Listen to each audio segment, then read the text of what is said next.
I bought my dream house. 6 months later, I discovered a locked room behind a wall. I knew something was wrong with my house when I heard a knocking sound coming from inside the wall. At first, I thought it was pipes, maybe mice, nothing unusual. 6 months earlier, I bought my dream house. It was an old place, built in the 1950s, with hardwood floors and more character than I knew what to do with. The previous owner, Mr. Bennett, had passed away, and his children sold the property. Everything seemed normal. Then, one Saturday, while remodeling the basement, I noticed something strange. The measurements didn't add up. According to the blueprints, the room should have been 8 feet wider. Instead, there was just a wall. Curiosity got the better of me. I knocked on it, hollow. A week later, I cut into the drywall. Behind it was a steel door, locked. I honestly thought I'd discovered an old storm shelter, but when I finally got the door open, I just stood there staring. It wasn't a shelter, it was a room. Shelves lined the walls, boxes, file cabinets, and a desk covered in dust. Then I noticed the letters, hundreds of them, most addressed to Mr. Bennett, and the real twist hit me immediately.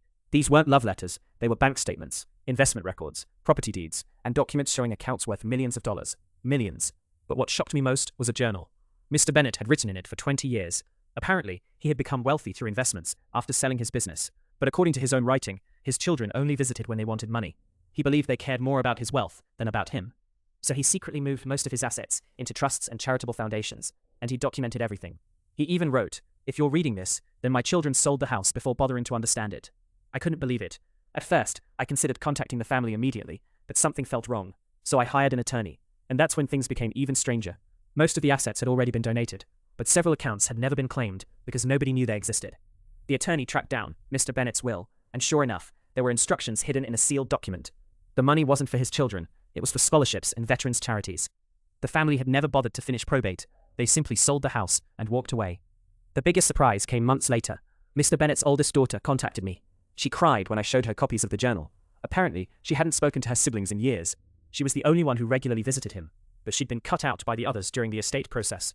Together, we made sure his final wishes were honored. Last spring, I attended the opening of a scholarship fund in his name. And every now and then, I sit in that old hidden room. Not because of the money, but because sometimes houses hold more than memories. Sometimes they hold the truth. And 6 months after buying my dream home, I discovered that the previous owner had hidden millions. But what he really left behind was a message. Some people inherit wealth, others inherit regret. And Mr. Bennett knew exactly who deserved which.